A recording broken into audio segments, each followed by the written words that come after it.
सड़क विस्तार के लिए 9 घर तोड़े गए। पीड़ितों ने भिवंडी महानगर पालिका अधिकारियों पर गरीबों के घर तोड़ने और अमीरों के घर बचाने का आरोप लगाया। भिवंडी रोशनबाग इलाके में मनपा द्वारा कंक्रीट सड़क के निर्माण और विस्तार के नाम पर जेसीबी की मदद से 9 घरों को ध्वस्त कर दिया गया, जिसके कारण बारिश के मौसम में लोग काफी मुश्किलों का सामना करना पड़ रहा है। खुले आसमान के नीचे रहने को मजबूर हैं। प्रभावित परिवारों ने भिवंडी महानगर पालिका अधिकारियों पर मकान तोड़ने की कार्रवाई के दौरान अमीर और गरीब के बीच भेदभाव करने का आरोप लगाया है। गरीबों को अपने घरों से सामान निकालने का समय नहीं दिया गया। प्रभावित परिवार की महिलाएं अपने घर के मलबे पर बैठी हैं, जबकि मनपा के अधिकारियों ने निशानदेही के बाद 200 मीटर तक कार्रवाई की, जिसके चलते वहां के लोगों ने शिकायत की कि गलत तरीके से चिन्हित किए गए परिवार बेघर हो गए हैं।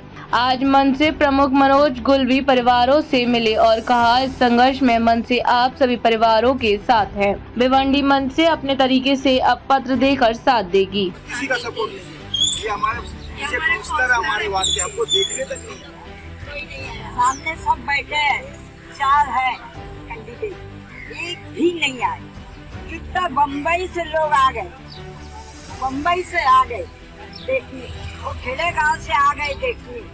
देखो ऐसा, हम लोग खड़े नहीं हुए। वो बोले तहसीलदार साहब दिल्ली से आ गए। कोई बात नहीं। अभी आप क्या कहेंगे, जिस तरह से यहाँ पर ये जो 9 परिवार के जो लोग हैं, जो पीड़ित लोग हैं, इनका घर टूटा है। आज इनकी मीटिंग भी हुई शायद कमिश्नर साहब से, तो आपका क्या कहना है? आपने जो यहाँ पर विजिट करने आए, आपको क्या लग रहा है पूरे मामले को लेकर? हा जो संपूर्ण परिसर आहे, हा भोगी तलाव येथील हा परिसर आहे। इथे महानगरपालिकेने जी तोडक कारवाई केलेली आहे रस्ता रुंदीकरणाच्या त्या कामासाठी, परंतु आता आपण बघत आहोत की रस्ता रुंदीकरण करत आहेत, परंतु नागरिकांची ज्या वेळेला चर्चा केली अशा वेळेला त्यांचं मत असं आहे की इथे 1 मीटर तोडायला पाहिजे होतं, तिथं आमचं 3-3 मीटर तोडलेलं आहे, ही त्यांची तक्रार आहे।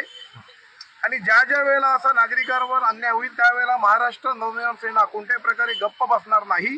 अन्याय करत नागरिकांच्या साथीला ही मनसे भिवंडी शहरची संपूर्ण टीम, संपूर्ण परिवार यांच्या सोबत असणार आहे। आणि पावसाळ्याचे दिवस आहेत, याच दिवसात ही तोडक कारवाई का व्हायला पाहिजे होती।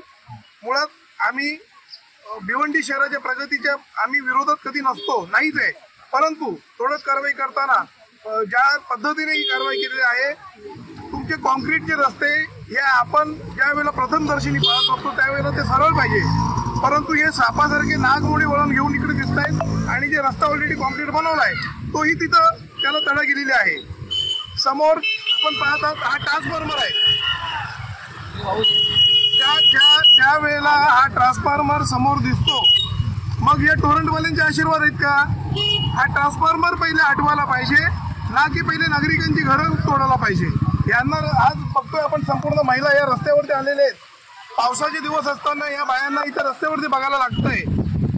असं असताना अगोदर ट्रान्सफॉर्मर वगैरे उठवायला पाहिजे होते, तसं न करता नागरिकांची घरं इथे तोडलेली आहेत। आणि ती तोडताना सुद्धा ह्या सगळ्यांचं मत असं आहे की 1 मीटरपेक्षा जास्त तोडलेली, याची नक्की काय याच्या पाठीमागे लॉजिक आहे, आम्ही आयुक्त साहेबांना भेटून या गोष्टीचं संपूर्ण खातरजमा करून तसं मनसेच्या वतीनं उद्याच्या उद्या आयुक्तांना आम्ही पत्र देणार आहोत। धन्यवाद। महाराष्ट्र नवनिर्माण सेनेचा सन्माननीय रावसाहेब ठाकरेंचा